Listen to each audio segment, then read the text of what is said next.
I'm Deborah Weller, storyteller, and I want to share with you a way that you can make your stories more interesting. And the way that we do that is to bring our characters alive. I like to say alive because when you are the storyteller, you get to be all of the characters. But the audience needs to know the difference between the prince and the frog, the cat or the mouse, the brother or the sister.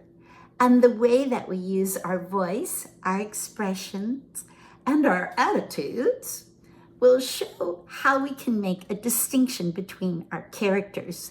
This helps the audience out quite a bit.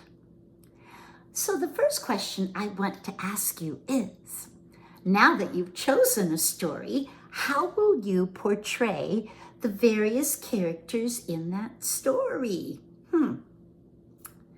When we bring life to the characters, it adds a greater detail. And how can a storyteller do that? Well, facial expressions and change of voice. Hello, I'm the little mouse who lives under the chair. Hey, I'm the cat who lives in the house and I don't like mice. Meow. And we might do different movements or gestures to tell about those characters and to bring them alive. Now, when we're thinking about our characters and how to make them different, we want to think about, will they speak in different voices? That will help to make it distinct.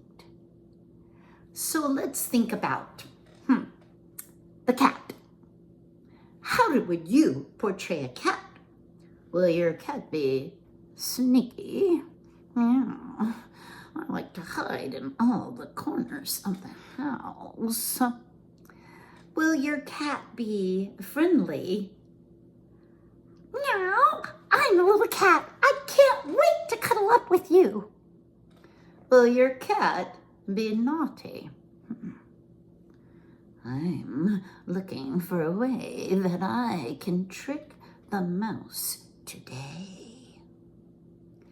Now, by making gestures with your hand, creating differences in your voice, you can also change the attitudes of your characters or change the emotions.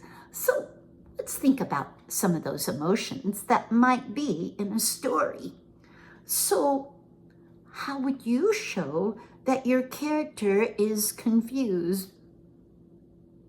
What? What do you mean? How might you show that a character is surprised? Well, I never expected that.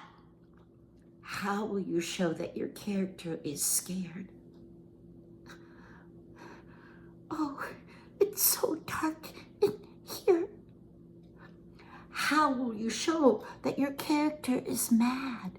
You have all of those same emotions, so think how you feel. I won't do it. I will not do it. I refuse to do it. That adds some depth and dimension to your character. Sometimes we can just pause in the midst of that emotion with a facial expression frozen on our face in our story for a few seconds, like scared, angry, thrilled. By pausing that emotion and not saying any words, the audience will understand that emotion. Well, let's think about another one. I'm sitting down right now, but storytellers use their bodies to create the movement. Let's say a tiger. You might have the claws and move slowly. A dancer moving around in the story. bee or a little hornet. A scary witch. Yeah, I can't wait to put you in the pot. So a storyteller can play with their characters in the story. Now, voice changes. Let's think about those voice changes. There are many different ways, and you might have fun. Just think of different characters, a dinosaur maybe.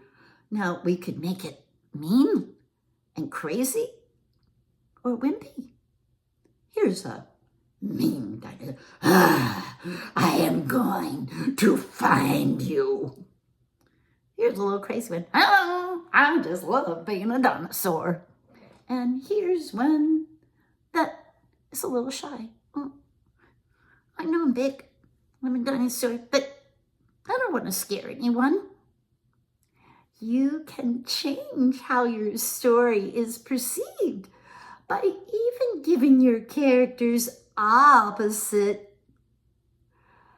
characterizations and emotions and attitudes. So sometimes I like to remember I can give my character a head voice. Hi, I'm just a little mouse and I live in the forest. Or I might do a bold voice. Hey, yeah, I'm a mouse. I might be small, but I can take on the world. And I might do a bottom voice.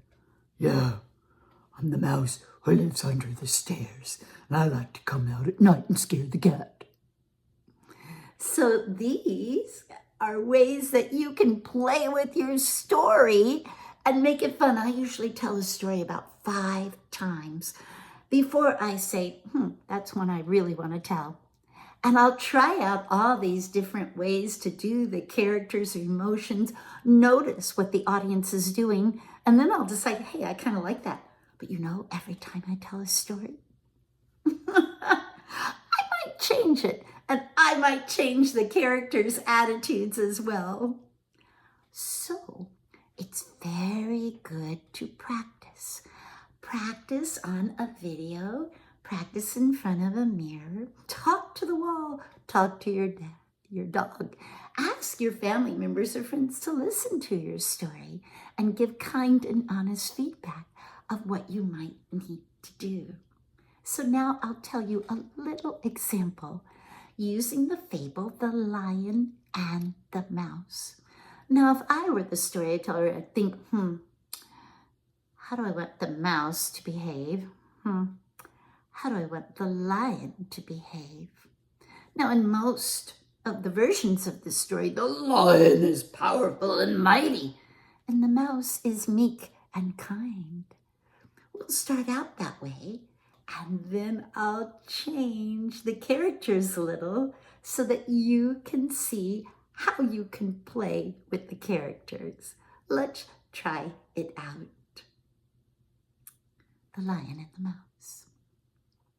Once in the deep, dark forest, a lion was walking along the path, and the leaves were crackling beneath him, when suddenly he stepped, and in a moment's notice he was caught up in a snare. And he clawed and bellowed, "Oh, help me! I'm caught. Somebody help the king of the jungle." Well, by and by, a little mouse came by and looked up, seeing the king of the jungle all bundled in a snare net. "Oh, dear king, what happened?" "Can't you see? I'm caught in a net. You're so small, you might even not know how to help me." "Oh, but I have very sharp teeth, and I could gnaw away at the net. Would you like me to try?" "Well, probably won't work." But the little mouse crawled up the tree onto the branch and began nibbling at all of the bits of the snare net. Soon he nibbled a bigger hole, and the lion was able to fall down and escape. Thank you, my little friend. Thank you. I will always remember you. Now that would be the king of the jungle being mighty. But now let's try it in a different way. Lion was walking in the jungle. I don't know if I like the jungle. It scares me a little. When he stepped on some leaves and snap, a snare net caught him. And he was caught up in a tree. And he began to whimper and moan, somebody help me. I'm caught in the tree. Well, along came a little mouse, and he looked up and saw the lion caught in the snare. What was he going to do? Hey, Mr. Lion, need some help? I can get out of here, but you're small. How could you help me? Hey, I might be small, but I'm mighty. Why don't you let me come and try to help you, because my teeth are so sharp. Do you see how that could change the story? So my advice to you is practice your story. Tell it at least 5 times. Think about your characters. Play with your characters. And once you kind of have a good feel for them, now retell that story with the new emotions, with the movement, and make that story come alive.